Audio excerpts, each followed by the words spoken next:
Di sisi lain, Partai Besutan Megawati, PDIP, tengah cemas tidak bisa ikut mengusung calon di Pilgub Jakarta karena terganjal aturan perolehan kursi. Saya suka ngomong pada diri saya sendiri, kasihan deh PDI Perjuangan. Dikungkung, ditelikung, tinggal sendirian gitu. Wah, yang lain apa namanya? Kim Plus. Hingga pada 20 Agustus, MK mengejutkan publik dengan mengeluarkan putusan yang meringankan syarat minimal perolehan suara parpol untuk mengusung calon di pilkada. Namun, putusan MK yang menjadi angin segar demokrasi dan wujud dari harapan rakyat nyatanya tidak disambut baik oleh para wakil rakyat. Selang 2 hari pasca MK mengeluarkan putusan itu, Balik DPR RI menggelar rapat untuk mengakali undang-undang pilkada yang tidak sesuai dengan keputusan MK. Rakyat tersentak.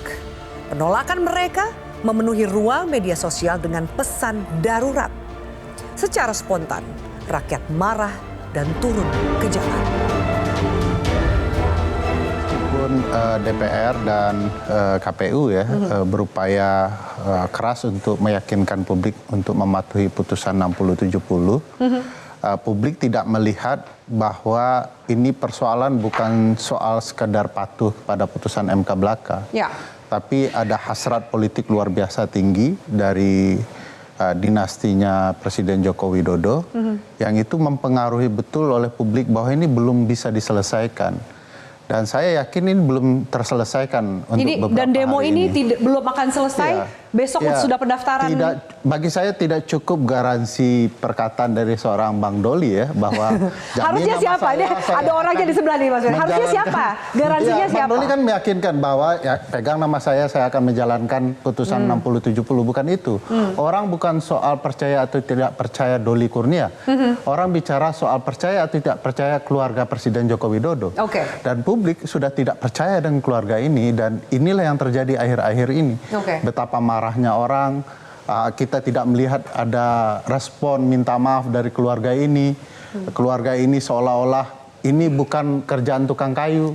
Dan dianggap sebagai sebuah proses demokrasi biasa gitu ya, kan? Itu tidak sehatnya. Pak Presiden selalu ingin tampil terlihat baik-baik saja, tidak melakukan berbagai manuver politik. Padahal kita semua tahu ini atas perintah dan keinginan Presiden. Itu yang ditanyakan kepada saya, apa jaminan bahwa PKPU ini akan kemudian mengakomodir dan merujuk pada putusan Mahkamah Konstitusi 60-70.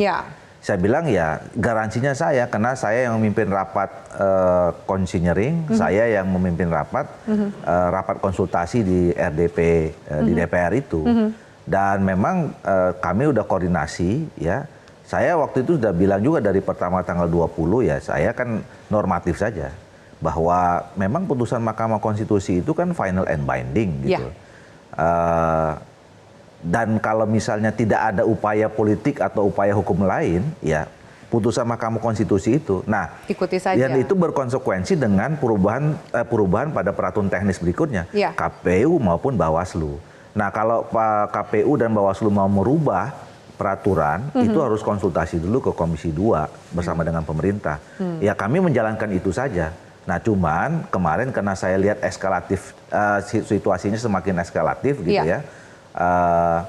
Bahwa semua orang mendesak atau kemudian waktu itu orang bersangka juga masih ada negative thinking. Ini kalau nggak diputusin cepat nanti ada manuver, kemudian muncul lagi ada keliruan kemarin surat dari KPU yang di situ tulisannya ada putusan Mahkamah MA gitu ya. Betul, nah, itu yang semakin memicu lagi orang ini. Saya bilang udah deh kita percepat aja. Jadi saya insya Allah alhamdulillah sudah memenuhi janji saya. Saya menggaransi dan kemudian memang sudah putus. Sekarang sudah lahir PKPU nomor 10 2004 namanya. Ya tentang pencalonan. Dan mengakomodir apa yang diinginkan oleh tuntutan publik hari ini. Jadi saya menggaransi sampai pada saat memang PKPU itu jadi dan sudah jadi sekarang. Jelajahi cara baru mendapatkan informasi. Download Metro TV Extend sekarang.